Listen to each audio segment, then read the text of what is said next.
from the Pacific Ocean out near the Farallon Islands, some rockfish was caught, and we have it here in our studios. Take a look at this.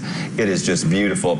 We got Hank Shaw, local Sacramento chef and author, with his new book right here. Today we are making poke bowls. Indeed, we are indeed. It's a great Hawaiian dish that is fantastic for hot weather. Super popular right now too. Super popular all over the country. I even had poke in Louisiana of all places. Really? So also it looks, I mean, obviously you make it look easy, but it doesn't look too complex. It's not. It's kind of freeform sushi in that the fish, often tuna, is just cut up with sweet Maui onions, green onions, and in Hawaii they use a thing called a candle nut, but they're really hard to get, so most people use macadamias here. Oh yeah, they're delicious as well. But I like the simplicity of this dish. The ingredients are pretty basic here, and it looks like it's pretty easy to make, and then you can kind of cater it if you want more macadamia nut, want more green onions, right? Exactly. So, Hank, you got this amazing book here. This is your fifth book? Fifth book, yeah. This is amazing. You can get this on Amazon, anywhere you get books, basically. What I like about it, and when we open the book up, he teaches you not only how to catch the fish from anywhere, ocean, lake, streams, whatever you want,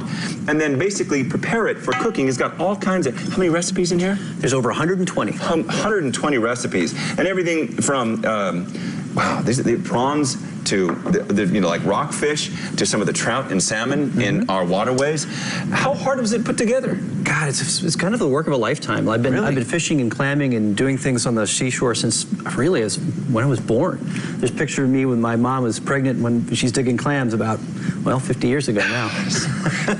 So, okay, where are we here? So it's mostly, I mean, look how quick it all comes together. So it's soy sauce is the salt, and then you add as much or as little sesame oil as you want to make it a bit rich. Okay. And this is kind of the key. This is a Japanese furikake seasoning. Okay. So in Hawaii they have a special seaweed that they use, but that's very hard to get here. Yeah. And this is kind of it in dried form. I see. With other spices. So then you just mix it up after that. Yep. Oh, let's plate that. And as you're doing that, I wanted to talk to you about, one of the funny things I asked him during the break is how often does he go fishing? Anytime he can. That's the great thing about fishing. You can catch wherever you want, whenever you have time for it, bring it home, and really make the most out of what you catch. Absolutely. I mean, this recipe is normally done with tuna. Okay. It works really well with any other kind of fish, so long as you freeze it first, just for food safety reasons. And this was pre-frozen. Gotcha. And so it does a little bit of the cooking. I mean, it's obviously raw fish, but it does a little bit of the cooking from all the spices and everything in here. The acid, there's lime juice in it, and then the soy also does a little bit of the salting deal as well. Kind of breaks down. It does. Makes it digestible. Can we put some? I want to try some of this. Okay, so you said you can get this book anywhere, and also you have a website. Talk about that real quick. I do. So I live just down the road in Orangevale. Okay. And I run a website called Hunter Angler Gardener Cook. Gotcha. And that website is huntgathercook.com. Huntgathercook.com. All right. I'm going to see if I can have some of this here, because these it smells so good. Wow, that really complements all of the flavors in there. Oh my gosh, that is so delicious. And look how beautiful it is. Such a simple recipe, one of the many you can get in this new book. Hank, thanks so much for joining us today. Again, Amazon, anywhere you get books, you can pretty much pick this up. Absolutely. Gosh. All right, guys, you got to come try this. I mean, this is absolutely delicious. Avocado, everything. We're ready for supper. Yeah. Oh, yeah, that does look really good. It smells refreshing in here in the studio. It's nice. Free Fishing Day in California has been hugely popular when everyone gets a chance to go angling without having to pay for a license. So Fox 40 outdoor expert Diana Kelly with Camp California is joining us here with her top spots to take the family for this free day on Saturday. Good morning. That's right. Thank you so much for having me back in the studio. It's awesome. Yeah, I'm excited to have you here. This is absolutely wonderful. We've been doing these outside stuff, so you are here. Now, I do want to ask you, lake levels, they've been reportedly low just all throughout California, but do you think it's still a good time to get outside and do some angling? It is, because due to the low lake levels, the fish are actually starting to cluster. So rather than taking your chance on the whole lake, right, you can kind of narrow it into a couple of really hot spots. Let's talk about some of those hot spots, because one of them right here, this was given given to us, by the way, these images from a local in the Truckee area. He goes there a lot. We're talking about Boca and Stampede reservoirs. These are great places to check out right now.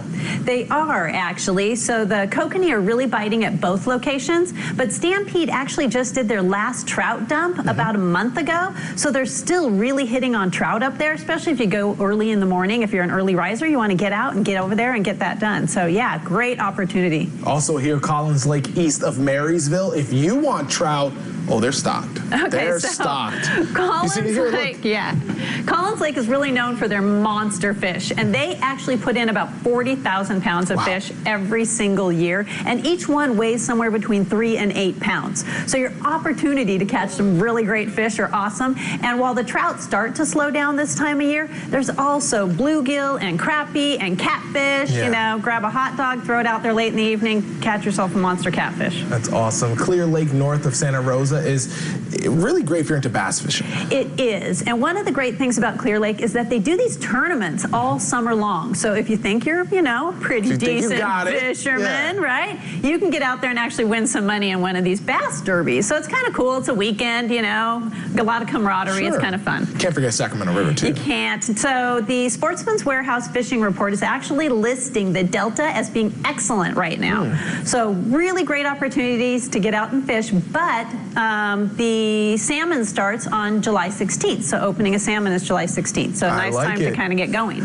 Nice time to get going. And if you want a free sticker, you can text right there, fish at 33777. Where can people go to find out more? Camp-California.com. There you go. And she has the magazine in hand. You can get one yourself. Go check them out. Dan and Kelly, thank you so much. To be very honest, I'm not a fisherman. What? Really? The whole thing with the worm, and then you got to put the thing in the mouth, and no, not for me. But Adam is open to new things. He's adventurous. The guy gets outside, he's hiking, he's fishing, he's doing it all. I know, yes. Yeah. Come on, Pedro, look what you could catch. And tomorrow's a great day because it's free, right? Free. You don't need a license tomorrow. Get the little fish. They don't look like leopard sharks. Okay. Don't scare you. Yeah, but as far as the fishing goes, like I'm also with Pedro on that. I don't like putting a worm on a line. I won't do that. I've gone fishing once in my life and someone did it for me.